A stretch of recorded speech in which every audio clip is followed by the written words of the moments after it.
I am Victor Davila. I'm the director of the Global Health Center in the Department of Medicine at WashU. It is a great pleasure for me to introduce Dr. Jaime Miranda, professor and head of School of Public Health at the University of Sydney in Australia. Professor Miranda's visit is sponsored by the Global Health Center, the Department of Medicine, and the Distinguished Visiting Scholar Program at Washington University. This program brings to Washington University scholars who have distinguished themselves as leaders and innovators in teaching and in research. Professor Miranda went to medical school at Universidad Peruana Cayetano Heredia in Lima, Peru, and subsequently earned a PhD in epidemiology at the London School of Hygiene and Tropical Medicine, where he also holds an appointment as professor of global health. He is a Lowndes Scholar at the Harvard Shan School of Public Health and is a distinguished fellow at the George Institute for Global Health in Sydney, Australia.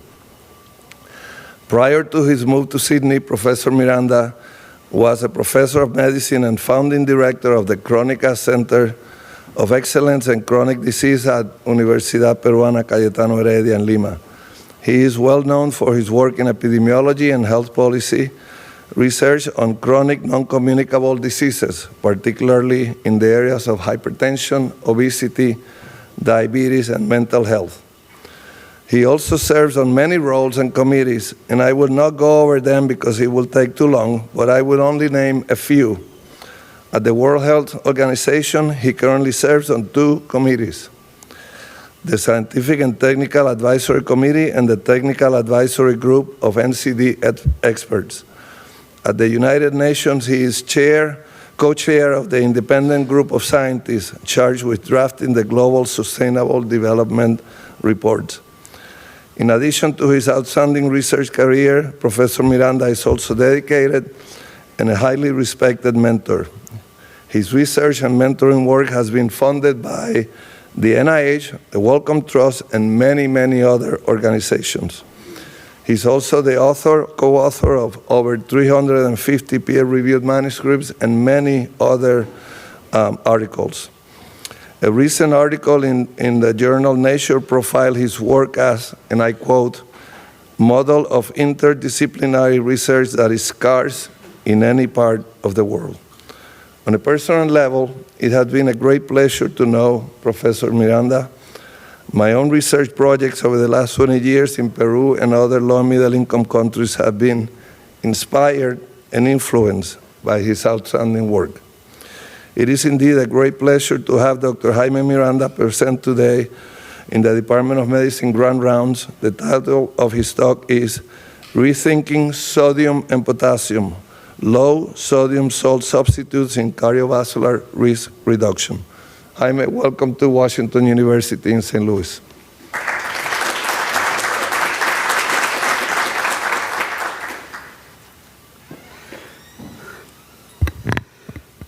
Good morning, everybody. Good morning to those of you who are here in person and also those of you who are online.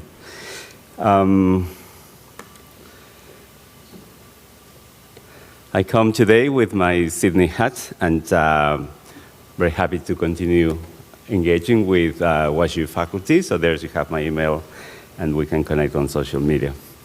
I travel with this slide as a sense of gratitude for the people that allowed and enabled us to do what we love the most, which is knowledge generation and knowledge exchange, and in particular, Aboriginal populations have curated and cared for place, land, and cultivating knowledge.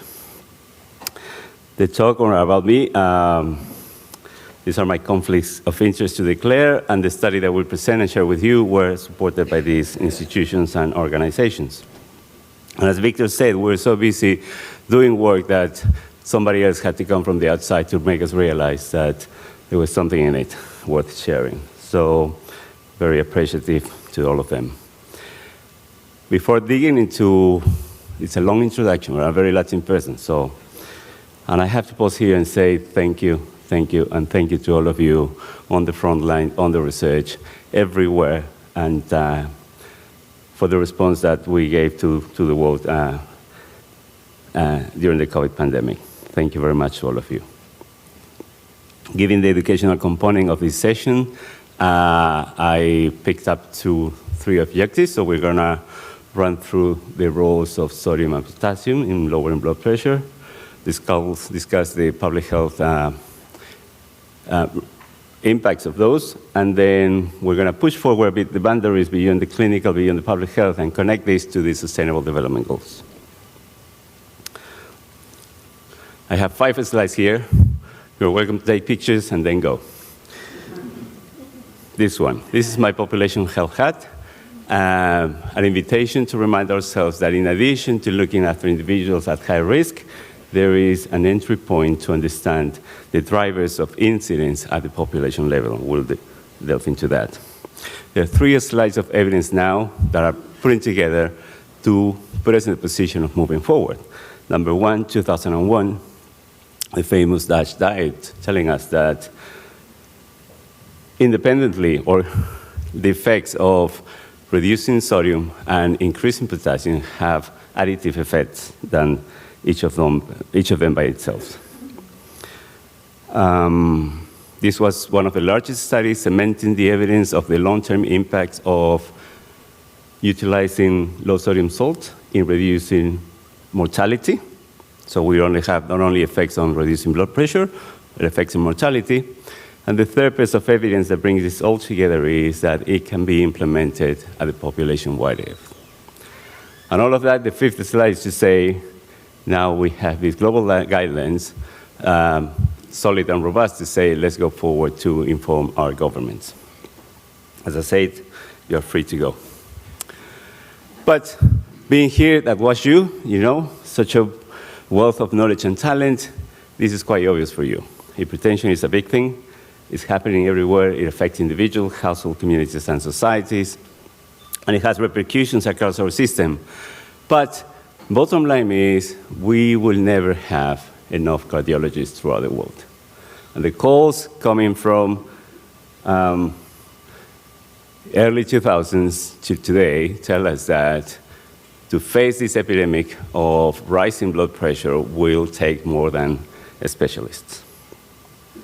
Let's dig it onto let's try this concept of population, why it matters. The high-risk approach seeks us to protect susceptible individuals, right? Whereas the population approach has the concern to discover and control the causes of incidence. This is a seminal paper published in '85, and introduced the concept by proposing this idea that we can also move the entire distributions of a given risk factor in a given population. This graph plots systolic blood pressure on the x-axis, and you can see that the solid line, London civil servants, half of the population will be eligible to receive a label of hypertensive. Whereas in Kenyan nomads, it's only a tiny bit of the tail of people who are crossing the line of 140. What's going on?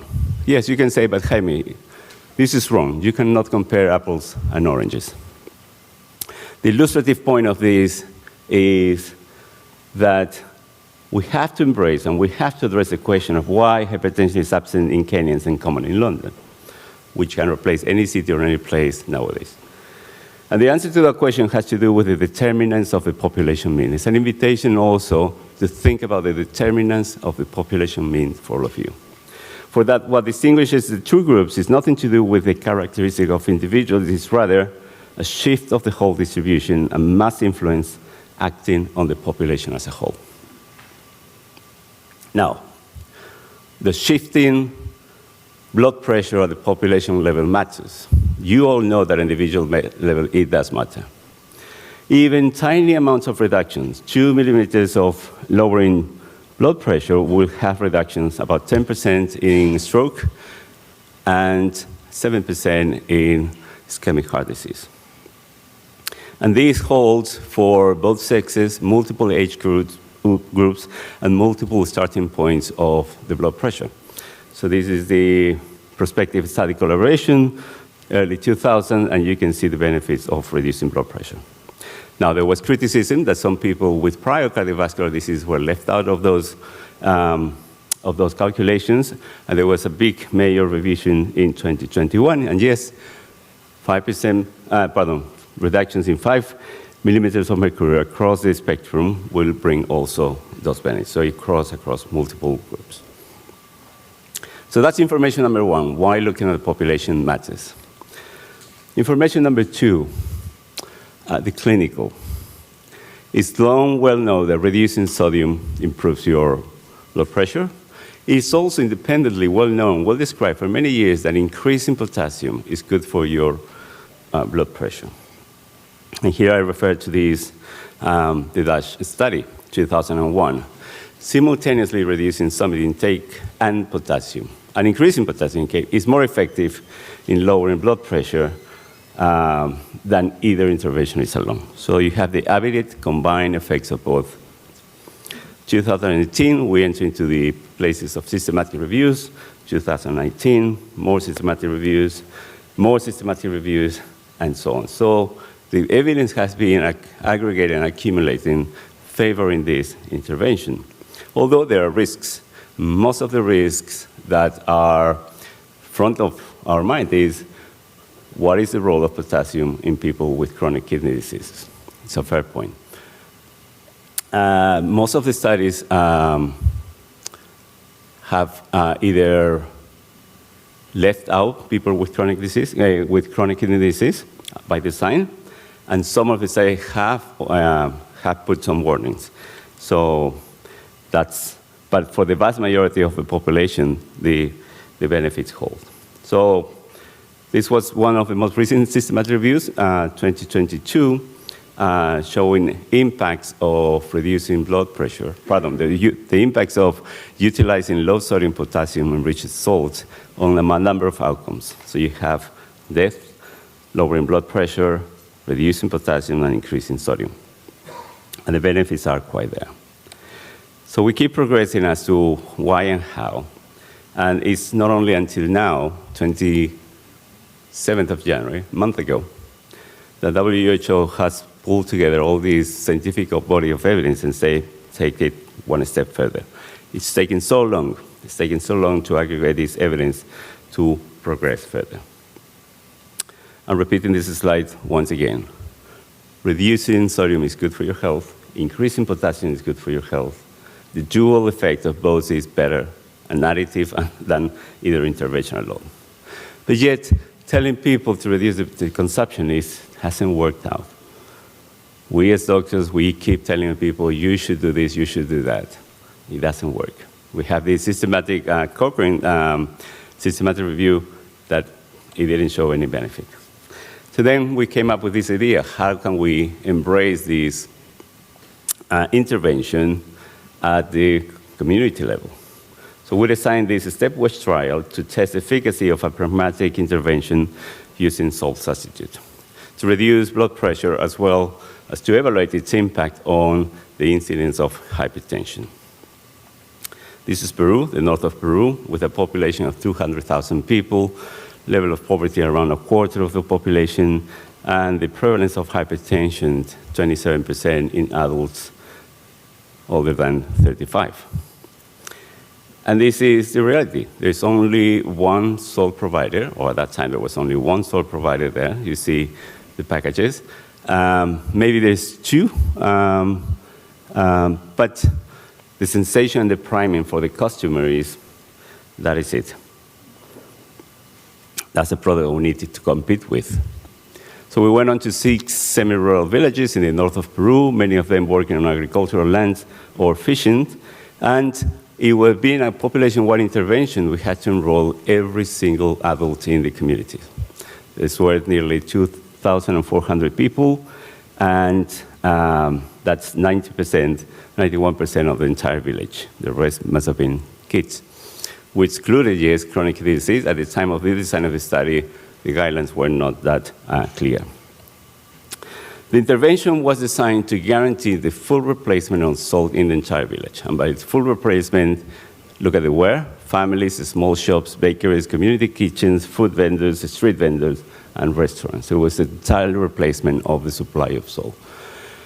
we came with a salt substitute, and how it was free of charge, but in exchange of regular salt. So I would have gone to Victor's house and say, Victor, how much salt do you have at home? I have half a kilogram. Here you have half a kilogram.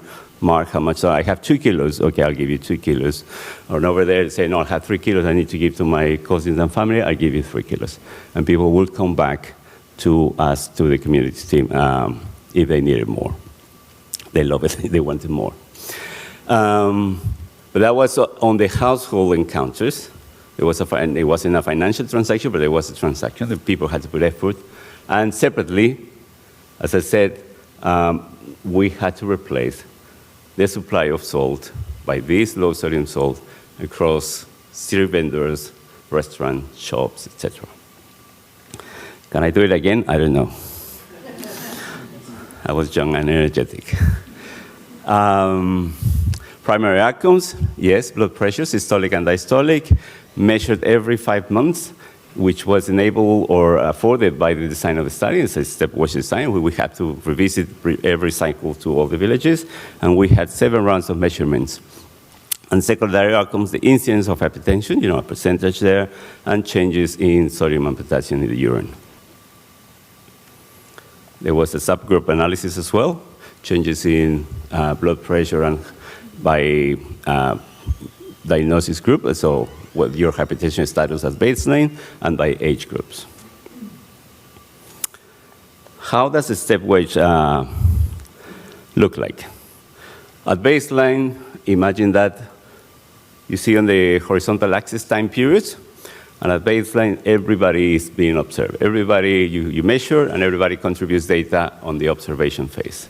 And then gradually, you see how the purple squares start being populated. It means that randomly, village by village, will start receiving the intervention, but everyone is measured simultaneously in every single period. So you'll have periods of observation with intervention, the purple periods, and periods of observation without intervention, and that becomes the comparison towards the end.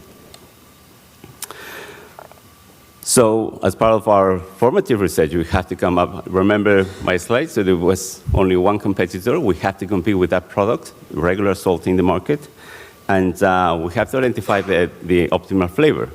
And we did some cookings of preparation of Peruvian food with different ranges of potassium. 50% of potassium in the salt, it was too bad, and we know that, metallic taste, that's well described in the literature. 30% was the range where 33%, where people didn't quite notice this. That was the breaking point. But in terms of producing a salt with 33%, it was too hard. And I'll give you the formula now. Producing 75 and 25 potassium is the simple combination of 1 kilogram of regular salt and with product that is more readily available in the market, which is 50% sodium and 50% potassium. 1 kilo of this and 1 kilo of this, you have 2 kilos of 75% sodium, 25% potassium.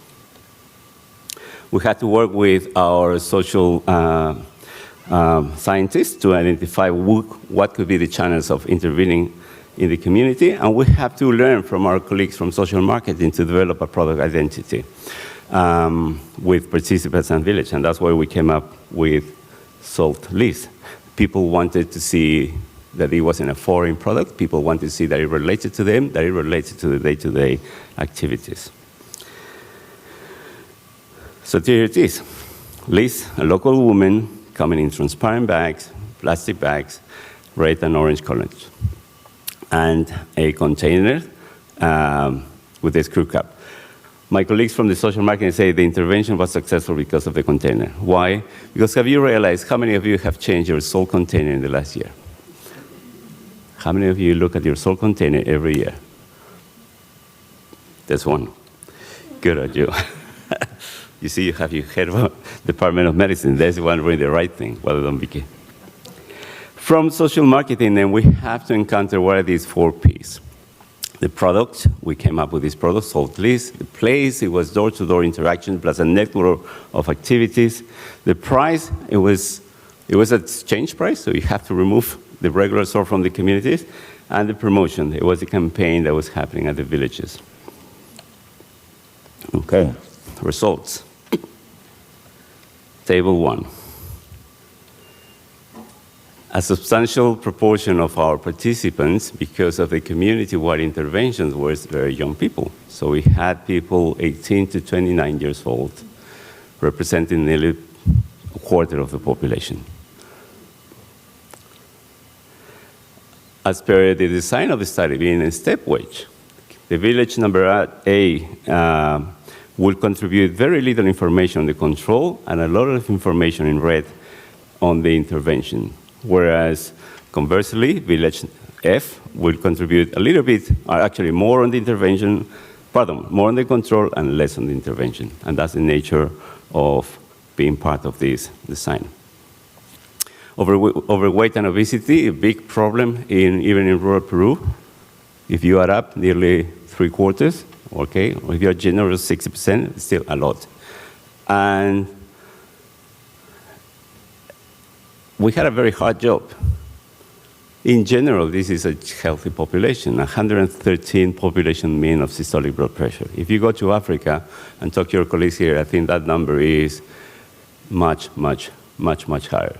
When I looked at the epidemiological evidence, some of those are over 130, and then I hear from some colleagues that it can be even further than that. But the population that we're intervening on had these very, very low levels, but not very low levels, but healthy levels of blood pressure. The prevalence of hypertension, considering that we have a very young group, was 18%. And reductions, yes, reductions in overall, 1.2 in systolic and 0.7 in diastolic. Reductions in subgroups, people with prior diagnosis of hypertension, closer to 2, 1.92, and in elderly groups, over 60 years old, it was even more marked, around 2.2. And in terms of incidence, if we remove previous cases of hypertension, those who had already hypertension at baseline, and we only look as a prospectively, as a cohort, how many new cases of hypertension we had, the risk, the hazard ratio was 0.45, so substantial reduction in the incidence of hypertension. In terms of safety, this was our insurance ticket. We were going to the full community. Yes, we take the point that some people may have had chronic kidney disease and they didn't know because of access or system deficiencies. So we had to monitor the intake as well. This was only done at baseline and at the end of the study. And interestingly, no changes in sodium over the study period, but a significant change in potassium increase. So people were using the salt. My biggest fear is that people would receive the salt, will throw it to the sink, will go to the next village and buy the regular salt. But we demonstrate that the intervention penetrated and was uptaken. And adverse events, none. So nice to show this slide, isn't it? Pause, breathe. So, we have somewhere to go. Where do we go? Remember, we had one competitor, regular salt. Nobody cares about the salt that you take home. And we came up with the simple idea of, well, not say simple, but a couple of years in the making of how can we compete for a day-to-day habit, but remove the friction, reduce the friction, or remove the obstacles. Remember, and I say this again, even decent or small, discrete changes in population levels of blood pressure have major impacts. And we show that through an effective, pragmatic, and the emphasis here on the population-wide strategy, yes, these show reductions in blood pressure. That reduction was more marked among people at high risk. And we also show the benefit of a 55% reduction in hypertension incidence. Given the multiple constraints that we have with sustaining or engaging people in long-term behavioral change, we need non-pharmacological interventions to reduce blood pressure, to contribute, to supplement, to complement our strategies. And this intervention demonstrated public health gains through to shift the entire distribution of the population, but also subsequently these clinical and health system benefits. The fact that you reduce That you lower, that you shift the distribution of blood pressure means that with less cases, people will have less medications, less consultations, less appointments, less pressures on the system to see more doctors. So you have multiple compounding effects across. What does it mean in terms of sustainable development goals? How can we connect a clinical intervention that was designed on the lab for individuals taken to populations that are now for the planet? And there's an invitation here for you to reflect on whatever we do will have impacts, and hopefully positive impacts and synergies across multiple sustainable development goals. The 2023 GSDR report, Global Sustainable Development Report, is halfway through the SDG agenda that was started in 2015 towards 2030, and it came back with monitoring mechanism. Every 4 years, the United Nations will make a pause, take a stock, and see where we are, how we're making progress in terms of SDGs. Certainly, coming after the pandemic, the progress wasn't necessarily there. You have to come up with this idea of how can we incentivize, at least mentally, policymakers, decision makers, and diplomats to embrace the idea that change is necessary. And we come up with this message: transformations are possible and inevitable, and we have to design them. The invitation is for you to think beyond individual SDGs. If I do this X, it will have an impact on SDG Y. Look at these interactions. So you see on the list a 2x2 entry of the connections of across SDGs. There are 17 of them. In blue, you see synergies. So basically, when these two interact, interventions in these two will have positive dual benefit. In yellow is the neutrality, okay, no effect. And in orange, there's some trade-offs. And there's some particularly the SDGs that have significant trade-offs with progress in others. So it's an invitation to think, whatever we do in our activities, what are the repercussions across the other SDGs? Either voluntarily or involuntarily. And at least be cognizant about that and declare it. So for us, with this intervention, utilizing or proposing a shift and a change towards low sodium salts, that's the LSSS, low sodium salts strategies, and the interlinkages, the expected ones will be that, yes, this is a nutrition intervention, SDG number 2 will have impacts on health, SDG number 3, and will contribute somewhat to the inequality reductions, that's SDG number 10. But being forward-looking, it forces us also to consider other effects across other areas. So for example, SDG number 8, decent work and economic growth. If you have people and populations who are having more years of gain healthier lives, or who can contribute more to the economy, your intervention will be appealing to other sectors, such as the economic side. SDG number 9, the production of these salts will require engagement with the industry, will require incentives and tariffs to reduce or to make this product much more financially available, and the supply of these will have to change, which will bring us considerations as to, hopefully, potential impacts in terms of SDG number 9. Climate, that's something I learned recently. So I was forcing myself, what's the relationship between salt and climate? And yes, the forming of regular salt is being described that the salt percolates through the ecosystem. So you need large areas of land where the salt mining will occur. The salt will also come through the soil and also will go to the waters. Many of these places are closer to rivers as well. So there's a climate and environmental effect that we're not paying attention. I am not claiming that low sodium salt substitute will have a lesser or a better footprint, but at least it forces us to consider that conversation. And definitely SDG number 17, partnerships, international cooperation, and how does this type of initiatives for progresses, advances, this public-private partnership. So it's an invitation for us to lift or to leave our silos of health, that whatever we do will only impact one SDG, and make us think creatively how our interventions will have wider impacts across societies and sectors towards sustainability. So, in summary, connecting to your three objectives, reducing sodium and increasing potassium consumptions have demonstrated lowering blood pressure effects. The swapping of discretionary salt by low-sodium salts provides clinical health systems and population benefits, and I will argue sustainability benefits as well. Actions promoting low-sodium salt substitutes will have synergies across multiple SDGs beyond the traditional ones of health and nutrition. And with that, thank you very much.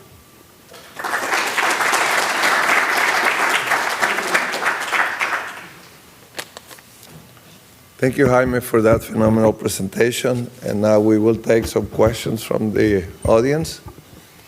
Anybody? Okay, so I don't see any hands, so oh, yes? Oh, one here, yes, please. Congratulations to the people involved in this study. I've been trying for 25 years and lately arguing with vegans who are obsessed with lowering their salt. I might make a comment and then a question. Most of these measures have U-shaped mortality relationship. And the population tends to want more is good, less is better. So I would challenge anybody to get a patient to measure their blood pressure to 1 milliliter accuracy with an electronic device.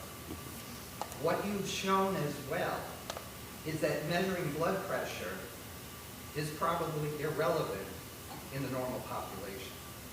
And I would just congratulate you that perhaps that would be a side effect of this. The focus on lowering blood pressure. The last papers I saw this year, more people are dying from low blood pressure than from high blood pressure, according to big studies. So congratulations, and thank you for taking my comment. Perhaps you could say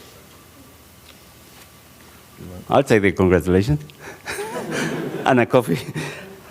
Look, the point of, in this particular study, we were not able to follow up across the spectrum, so we don't have prospective data beyond the study period, which was 3.5 years. And yes, I'm with you, there are clinical arguments as to how low is low. Pragmatically speaking, the reality of our food systems and food process and our countries with options places us more on the high side of the story. We have the population evidence that hypertension is on the rise, and some populations are more affected than others. So I think, if anything, the study that we show is a proof of concept that even in places where this is not a big problem, but taking these population angles brings benefit for everybody. Thank you.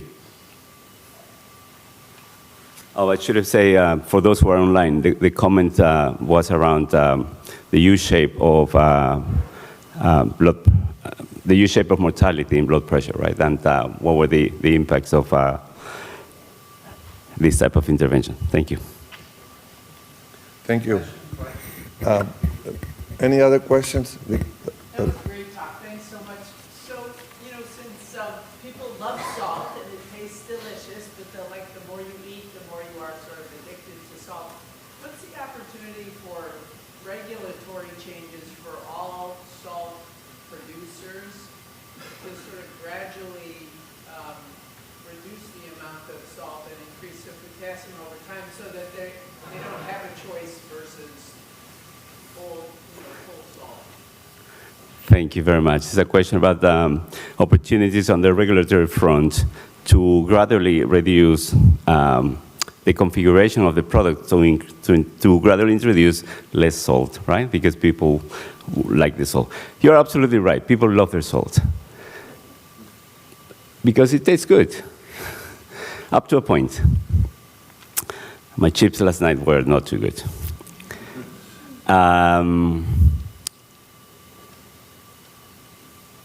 There's a notorious effect. When it's too salty, you notice it. When it's not too salty, you notice. But the range in between is somewhat, I wouldn't say insignificant, but difficult to know.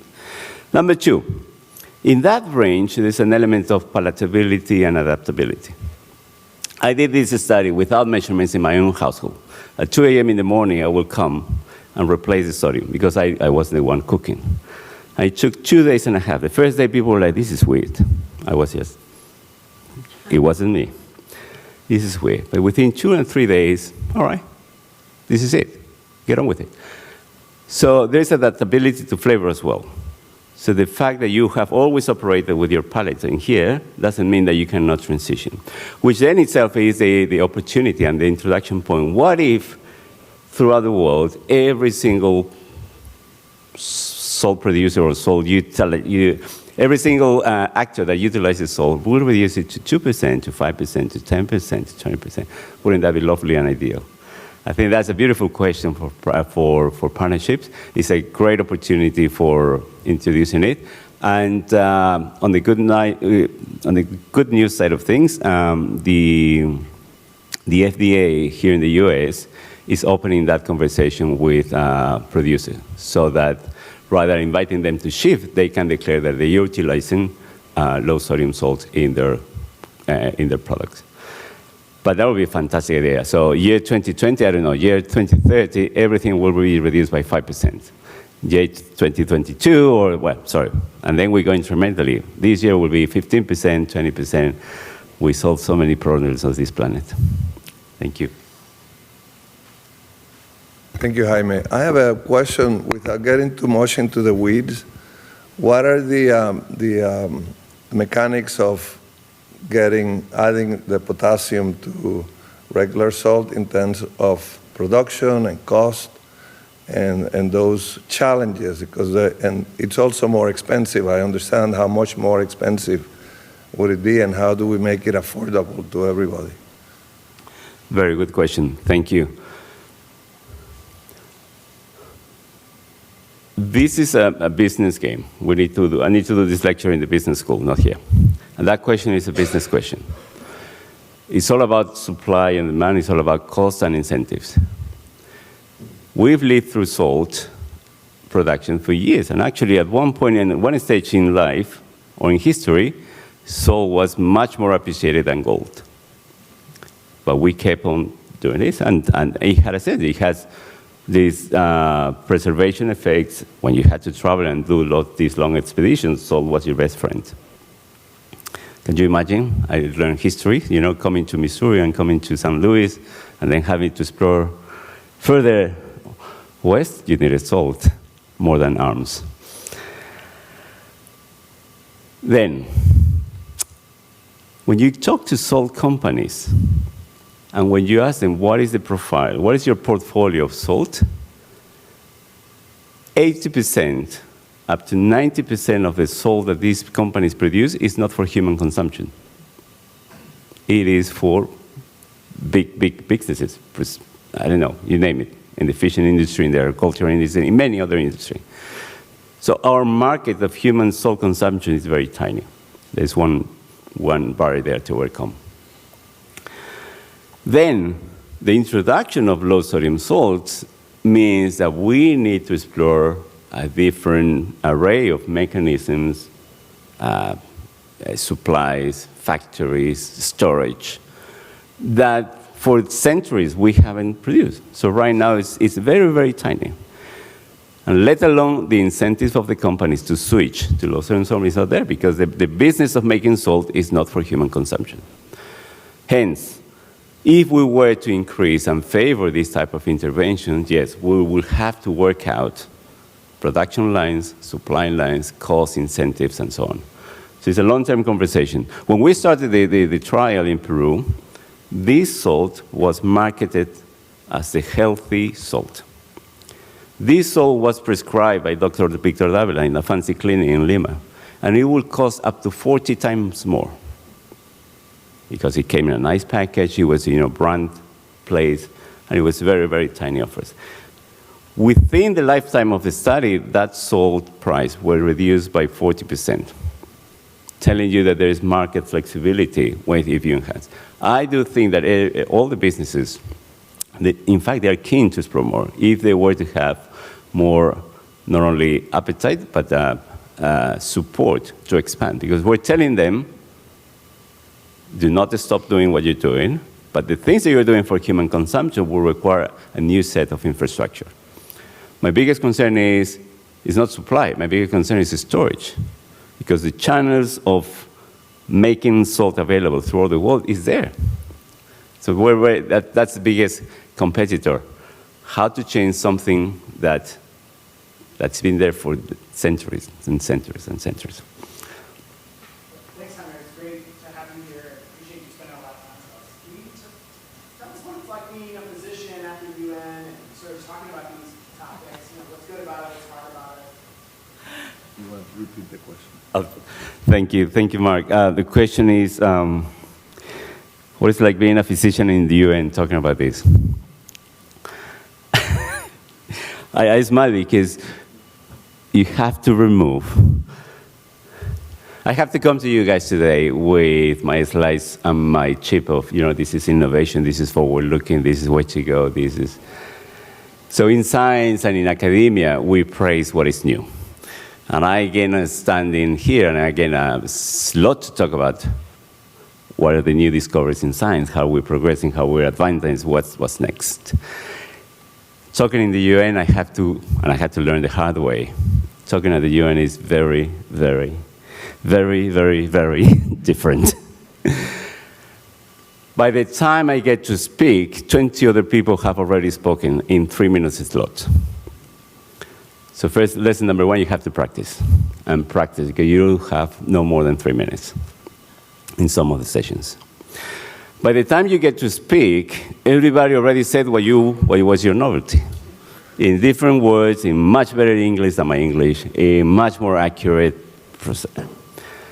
And that makes you doubt, because what on earth I'm going to say? And it's a realization that in those spheres and in those spaces, yes, novelty is important, but actually the task and what you're aiming for is consolidation. It's not discovery. And that in itself places on a very, very different angle. So you're better off talking to more communities to absorb, to acquire, to embark on your discourse than just one. So it's a game of volumes. So I was talking to all the Latin people and all the Latin delegations. I was talking to the African delegations. I was talking to the most senior delegations. I was going to dinners to the Minister of Finance of Finland at 6 p.m. because they have the muscle to start being on the frontier. So the game at the UN is a game of repetition and consolidation. It's not a game of innovation. So when we go to our professional conference, if you don't innovate, you don't have a ticket. At the UN, you aim for securing that message, make it global, and make it sustainable. Thank you, Mark. Thank you, Jaime. If there are no other questions, thank you so much, Jaime, and appreciate it.